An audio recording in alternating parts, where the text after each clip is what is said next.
અમારા જૂનાગઢના કાર્યકર્તાઓ, શુભેચ્છકો અને ત્યાંના સ્થાનિકો સાથે એક સંવાદ રાખેલો છે.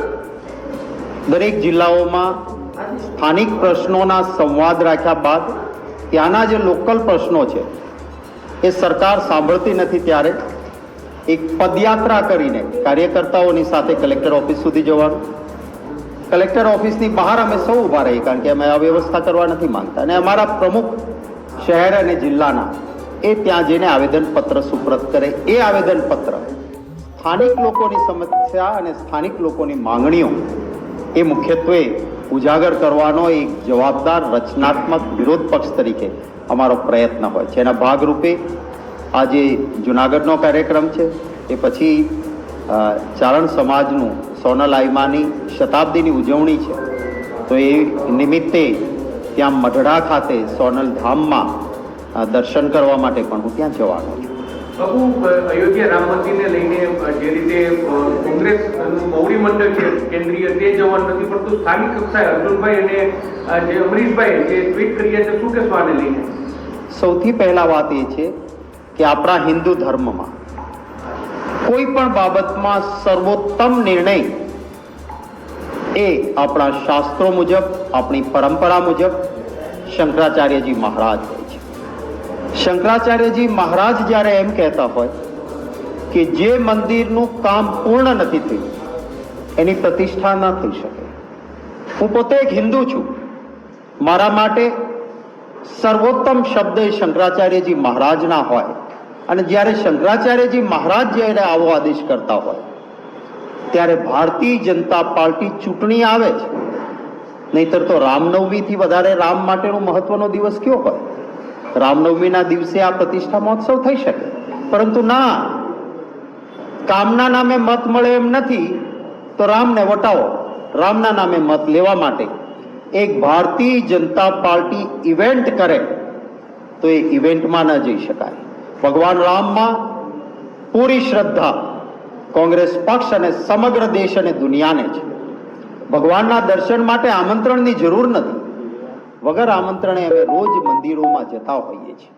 રાહુલ ગાંધીજી પણ અહીંયા આવ્યા તો આપણે જોયું હતું કે દ્વારકાધીશનું મંદિર હોય કે નાના મોટા આસ્થાના સાધનો હોય, ગયા જ હતા વગર આમંત્રણ. એમાં આમંત્રણ હોય જ નહીં ભગવાનના ઘરમાં.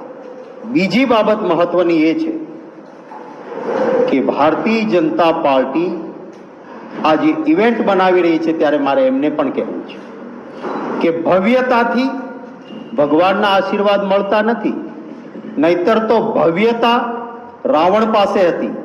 સોનાની નગરી હતી, સોનાના મહેલ હતા, પણ દિલનો ભાવ નહોતો. ભગવાન રામના આશીર્વાદ એ રાવણને નહોતા મળ્યા. એક શબરીમાં, એક આદિવાસીમાં જેની પાસે કોઈ ભવ્યતા નહોતી પણ દિલનો ભાવ હતો, તો એક બોર ભેગા કર્યા હતા, એને ભગવાન રામના આશીર્વાદ મળ્યા હતા. એટલે ભવ્યતાથી ભગવાન ન પ્રાપ્ત થાય, દિલના ભાવથી ભગવાન પ્રાપ્ત થાય. આ સત્ય હકીકત છે.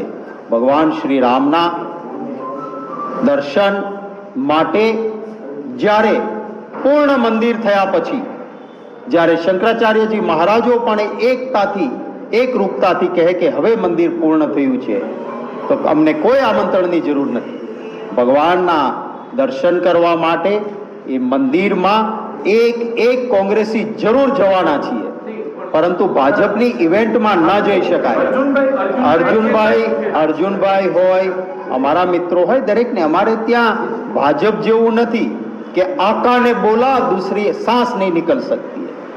વ્યક્તિગત અભિપ્રાય, આંતરિક લોકશાહી, એનું સન્માન કોંગ્રેસ પક્ષ કરતી હોય છે, પરંતુ આખરે જે આદેશ, પાર્ટીનો જે નિર્ણય હોય છે એને અમે બધા જ માનતા હોઈએ છીએ. એટલે આમાં કોઈ આસમાન તૂટી પડ્યું કે પાર્ટીની વિરુદ્ધ લાઈન કોઈએ પણ લીધી નથી. જે કોંગ્રેસ પાર્ટીના આપ એક સ્પષ્ટ નિવેદનને જોશો તો એમાં સ્પષ્ટ લખ્યું છે કે કોંગ્રેસ પક્ષ ભગવાન શ્રી રામના પૂરા સન્માન, આદર સાથે, દેશની ભાવના સાથે કોંગ્રેસ પક્ષ છે. આ વર્ડથી શરૂઆત થાય છે, પરંતુ ભારતીય જનતા પાર્ટી રાજકીય ઇવેન્ટ કરતી હોય અને જેમાં શંકરાચાર્યજી મહારાજો એમની પણ વાત હોય કે પૂર્ણ મંદિર થયા પહેલા પ્રાણ પ્રતિષ્ઠા ન હોઈ શકે, ત્યારે ચૂંટણી ટાઈમે રાજકીય ઇવેન્ટ એનો સવિનય અસ્વીકાર કરવો એ પણ